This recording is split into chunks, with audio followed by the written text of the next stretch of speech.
Ito mga idol, pakita ko sa mga idol. Ayan, oh. Yan. Oh.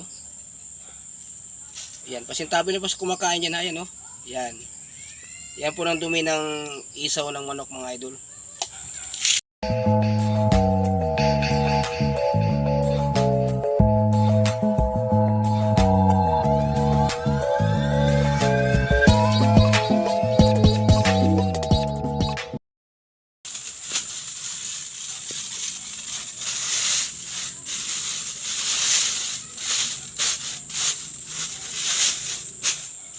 So yun, magandang hapon sa ating lahat mga idol, no? So this episode mga idol, hindi na tayo mamarag gawa arong hinapon kasi di pag uwi ng bahay, galing kasi ako sa bayan mga idol. So this episode mga idol, yung ating gagawin, magluluto tayo ng isaw ng manok at isi-share ko rin sa inyo kung paano siya linisan. Kasi totally kasi sa totoo lang talaga mga idol ba, itong isaw mga idol, ito talaga totally malinis pag galing sa farm. So, pasintabil na po dyan sa kumakain, ano. So, ito mga idol, papakita ko sa mga idol. Yung iba kasi nung nagluto mga idol, idiretso na kasi nila pagluto. Hindi na alam mga idol, ang laman kasi nito, may ano pa to, may dumi pa to, may ipot-ipot pa to mga idol. So, sanay sa itong episode to mga idol, nakakatulong din sa inyo at nakakuha rin kayo ng magandang technique sa pagluto ng isaw mga idol ba. Dito mga idol ha, pasintabi lang po sa kumakain dyan po.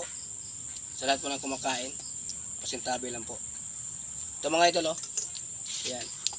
Ito kasi mga idol, buo to siya, buong isaw to buo. So ibig sabihin pag lutuin natin yan, diretso, mapait yan kasi yung ano kasi yan, yung loob kasi niya mga idol, madumi pa yung mga idol. Ito mga idol, pakita ko sa mga idol, ayan oh. Yan. Oh. Yan, pasintabi na po sa kumakain yan, ayan oh. Yan. Yan po ng dumi ng isaw ng manok mga idol. Kaya kailangan talaga natin bakin siya mga idol ba. Kasi para ligtas kainin mga idol. Ano, kita niyo naman oh. Kasi sa farm kasi mga idol, hindi talaga totally malinis yan. Kasi kumbaga pinipisa lang kasi mga idol, ginaganon lang nila yan doon sa ano sa farm. So ito pala lulutuin natin isaw mga idol, hindi man to lahatin. Ito'y ano lang, kalahati lang to mga idol, yung pang-ulam ng mga idol ba.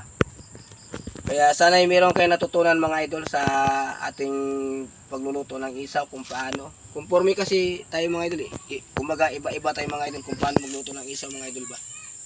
Yan ayan no. Pasintabi ulit po. Pasintabi po ulit sa kumakain yan. Ayan mga idol oh. Nakikita naman niyo mga idol oh. Yan. So ganyan pagluto ng isaw mga idol. Na hindi tayo makakain ng dumi ba. Kailangan din natin linisan natin yung ating kinakain. Ang luto pala ito mga idol, ano? Adobo sa tuyo mga idol ba. Kaya pagtiyagaan na lang natin to ano. Pagtiyagaan na natin to himay-himayin. Tsaka ano yung bakin ba? Alamok.